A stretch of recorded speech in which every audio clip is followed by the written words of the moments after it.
Hi everyone, Peter here from Flow High Performance, and in this video we will cover how trainees can implement drop sets into a hypertrophy training routine to maximize muscle growth.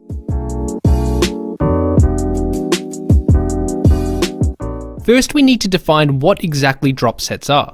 While there is no strict definition by which everyone agrees upon, we will establish a general working definition for this video. So for this video, we will define drop sets as performing multiple successive sets with short rest intervals and progressively decreasing loads, hence the name drop sets.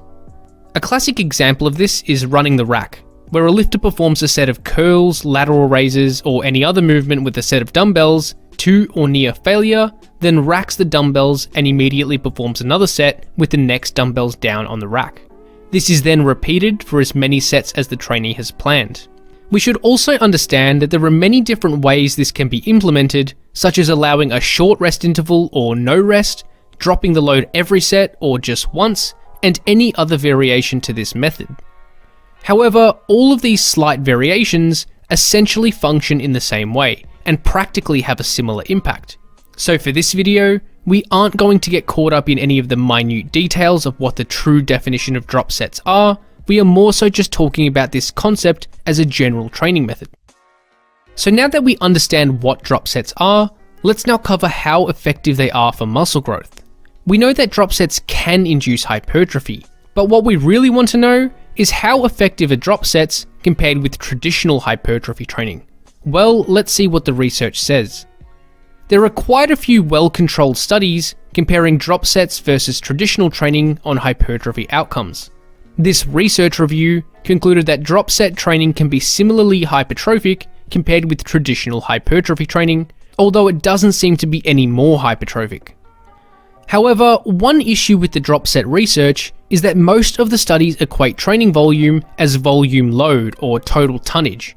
This means that the number of sets performed will be different when comparing drop sets versus traditional training, and we know that total number of sets is generally the best way to quantify volume for hypertrophy training. However, we do have some studies which do compare such protocols using a volume matched routine as defined by the number of sets performed, not volume load. This study compared performing 3 sets of triceps pushdowns with either a drop set or a traditional training protocol. So the number of sets was the same between conditions, which is a better method to compare different hypertrophy protocols. As we can see, it was found that triceps hypertrophy was actually greater in the drop set group compared with the traditional training group.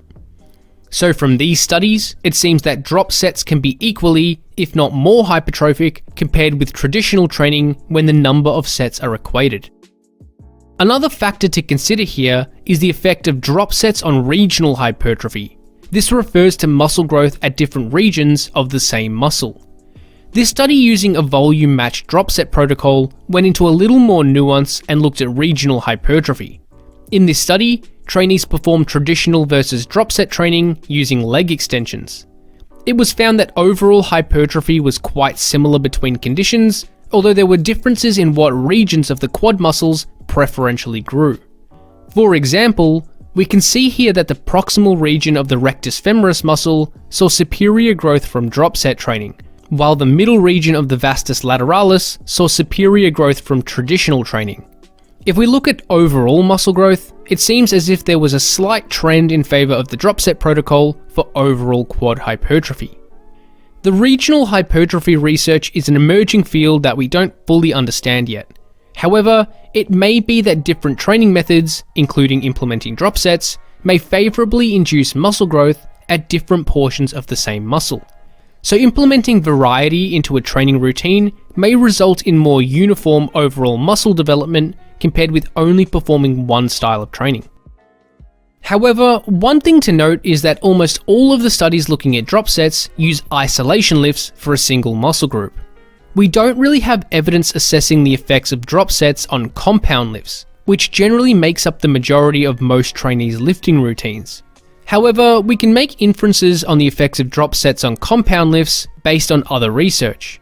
Namely, the research on interset rest can help us determine the effect of drop sets on hypertrophy for compound lifts.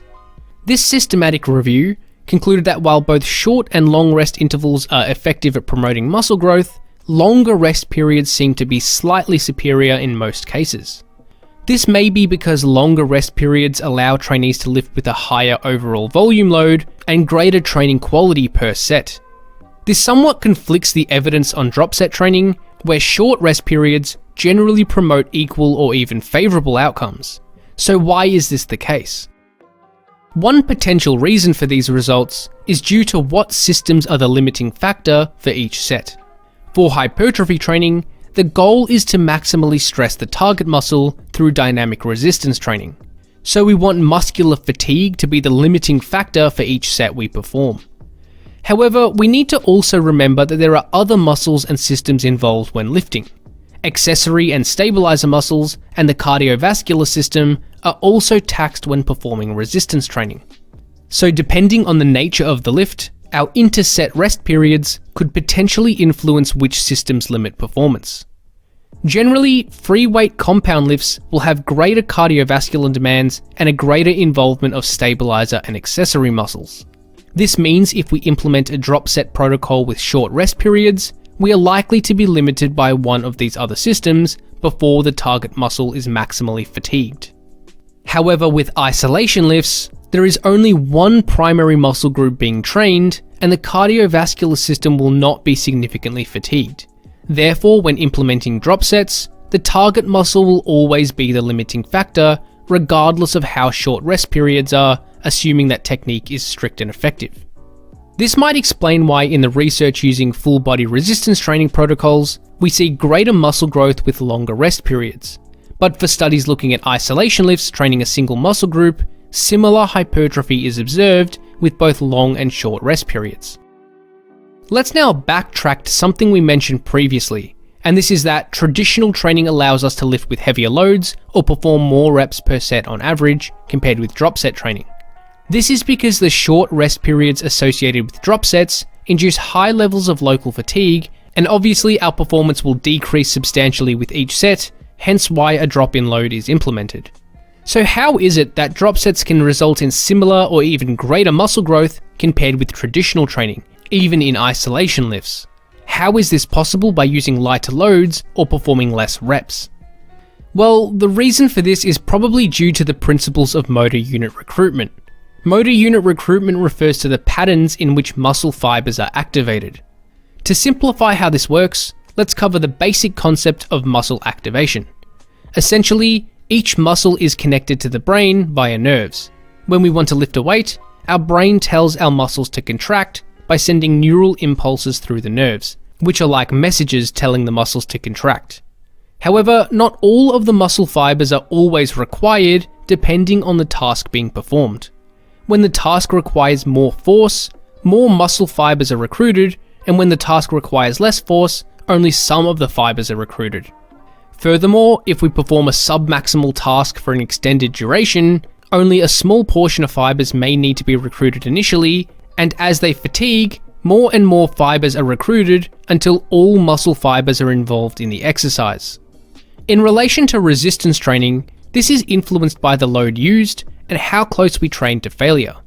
When training close to failure, all muscle fibers are recruited and trained by the end of the set. This is why we can achieve equal hypertrophy outcomes even with higher rep ranges, not only heavier loads. This theoretical concept was confirmed by this meta-analysis, which showed that hypertrophy can be equally achieved across a spectrum of different loading ranges, assuming that each set is taken close to failure.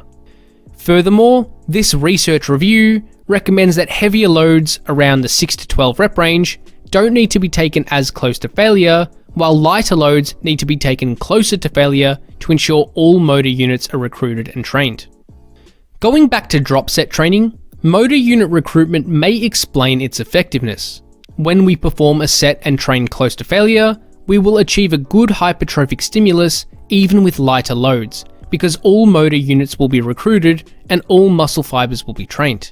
Then, because the target muscle is already fatigued, each subsequent drop set will stimulate all muscle fibers again because the low threshold motor units are already fatigued. So even though we are using lighter loads and performing less reps than traditional training, drop sets are still able to promote muscular fatigue of all fibers and achieve a significant hypertrophy stimulus.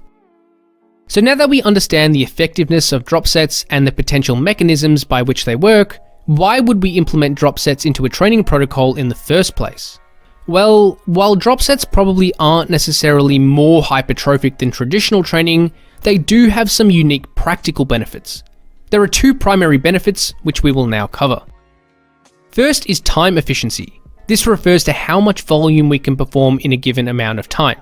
Drop sets are a very time efficient way to train, allowing us to accumulate high volumes in a short time frame and still achieve an equal hypertrophy stimulus for most isolation lifts.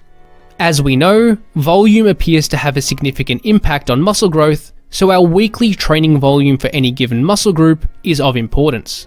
Drop sets can allow us to perform more volume in the same amount of time, or perform the same amount of volume in a shorter time frame compared with traditional training. This is beneficial for those who train with high volumes and for those who have limited time to train. For example, we may be able to perform 5 sets of bicep curls using a drop set protocol in the same time frame as it would take to perform 3 sets of traditional curls. And the other primary benefit of drop set training is for joint stress. As we have established, drop sets allow us to achieve a similar hypertrophy stimulus with lighter loads. Because loads are lighter on average, it will induce less stress on the joints and connective tissue compared with heavier loads. This will likely reduce our risk of joint pain or irritation over time, and may allow us to handle more volume before getting injured. This may be beneficial for lifters who have particularly injurious joints that become irritated with certain exercises or loading ranges. For example, a lifter may experience elbow pain when doing more than 10 sets of bicep curls per week with traditional training. Implementing drop sets may allow the same lifter to train with 15 weekly sets before experiencing elbow pain. This will likely provide a superior hypertrophic stimulus with a lower injury risk. So to summarize this video, let's establish how drop sets may be practically implemented into a training routine. First, we should understand that drop sets are only really going to be appropriate for isolation lifts rather than compound lifts. This is because with isolation lifts, the target muscle will always be the limiting factor, and muscular stress of that muscle group will be maximized. So for isolation lifts, drop sets seem to be equally or potentially even more hypertrophic than traditional training. When implementing drop sets, it is important that we take each set very close to failure to ensure all muscle fibers are trained with each set. Trainees may want to implement drop sets into their routine as a method to make their training more time efficient, to accumulate more volume, or to minimize injury risk. So for these reasons, drop sets are an effective training method that many individuals can see benefits from.